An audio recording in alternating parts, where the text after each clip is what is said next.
약간 차이는 나는 것 같은데 큰 차이는 아니야. 그냥 쓸래요. 검사 1시간 한 거 미안한데 제가 5만 원 드릴게요. 그럼 됐잖아요. 그만요 드렸으니까. 여러분 안녕하십니까, 아이구루입니다. 금환원을 오픈하고 실제로 예약자들을 받다 보니까 금환료는 얼만가 라는 질문을 하시는 분들이 2분 계셨습니다. 금환료는 따로 없습니다. 안경을 조제 가공하신다는 전제가 있기 때문입니다 라고 말씀을 드렸죠. 그랬더니 한 분은 제대로 금환이 되는지도 모르겠고 제대로 금환이 됐다고 하더라도 내가 안경을 교체할 거냐 말 거냐 판단할 시간적 여유는 있어야 되는 거 아니냐. 지금 시험 공부를 하다 보니까 불편해서 교체를 해야 되겠다는 생각을 한 거다. 교체 시기가 도래한 건 아니고 지금 이 도수가 정확할 수도 있고 자기 눈 때문에 렌즈 교체를 해도 이렇게 불편한 상황은 지속될 수밖에 없는 그런 것일 수도 있는 거 아니냐, 그렇게 말씀을 하시더라고요. 그러면서 3만 원에서 5만 원 드리면 안 되겠냐. 도저히 안경으로 어떻게 안 되는 눈이 있을 수 있잖아요. 라식 수술을 많이 해서 원추각막이 되었다든지 백내장이 너무 완연해서 수술을 먼저 한 다음에 안경을 맞춰야 되는 그런 경우도 있을 수 있지 않습니까? 그런 경우는 검사를 진행을 했는데 어떻게 안 되네요, 이렇게 그냥 말씀을 드린다는 거죠. 그럴 때 검사를 철저히 했는데 그냥 가더라도 돈은 주고 가셔야죠. 금환료 얼마입니다, 이렇게 말을 할 수는 없는 거 아닙니까? 금환료를 받을 필요가 없는 거죠. 하지만 한도수라도 변화가 생겼어요. 한도수라도 변화되었다는 말은 기존 안경보다 그 한도수만큼 더 개선된다는 건데, 그럴 때는 렌즈 교체를 해야 된다는 것입니다. 검안사에게는 한도수도 크지 않습니까?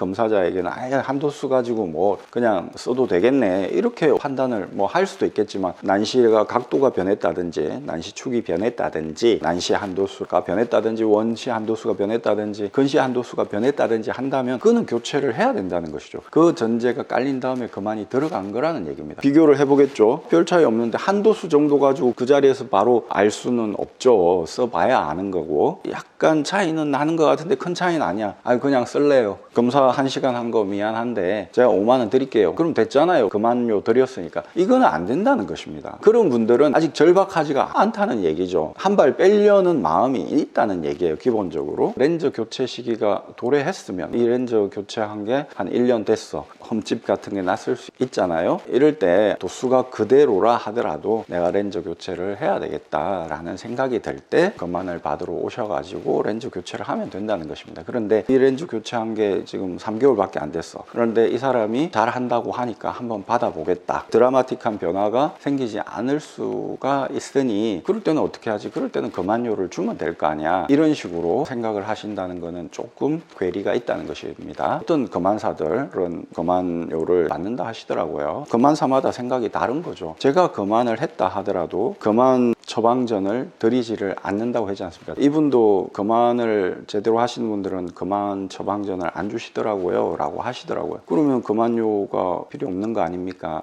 미안해서 드리려고 생각을 했다, 이렇게 말씀을 하시는 거예요. 처방전을 드린다면 금환료를 뭐 정확하게 10만 원이면 10만 원, 5만 원이면 5만 원 정한 거를 받을 수가 있지만 처방전도 드리지 않는데 1시간 동안 열심히 금환한 거가 미안하니 돈을 드리겠다, 그거는 논리적으로 말이 안 된다는 것입니다. 안경 렌즈를 한다는 전제가 깔린 상태에서 금환을 하고 도수 차이가 전혀 없다면 그냥 가셔라, 이거 그대로 쓰셔도 된다, 난시 각도도 정확하고 렌즈 흠집도 없고 지금 뭐 가실 필요가 없겠습니다. 그런데 도수 한도수라도 차이가 난다면 갈아야 된다는 것입니다. 그 자리에서 이렇게 비교를 해봐 가지고 본인이 한 번 더 판단을 해서 그거는 안 된다는 것입니다. 누가 판단을 하는데요? 금환사가 판단을 하는 겁니다. 이 사람이 안경을 지금 교체를 해야 되냐 말아야 되느냐 하는 거는 금한테 들어가 있는 안경과 그 전에 안경을 비교를 하면은 어떤 게 더 잘 보일까요? 똑같다면 그 전에 안경이 잘 보이겠죠. 왜냐하면 금한테는 핸디캡이 있다고요. 이렇게 여러 개가 들어가 있으니까. 이걸 단순 비교해 가지고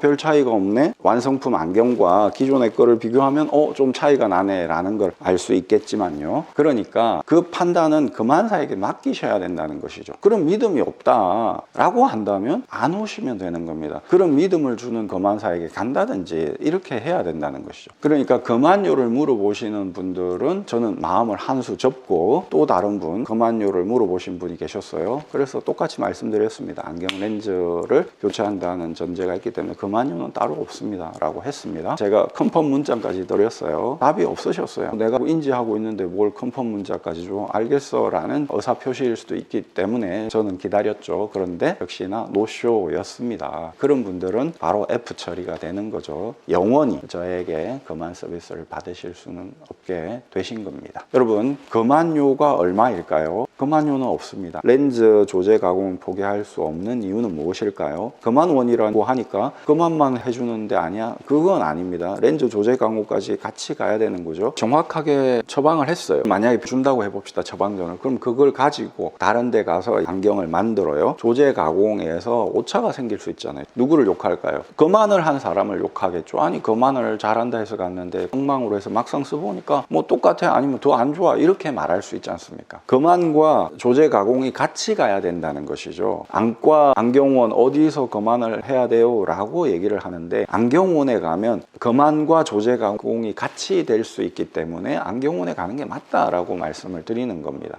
여러분, 감사합니다. 아이구루였습니다. 또 찾아뵙겠습니다. 구독해 주신 여러분 대단히 감사합니다.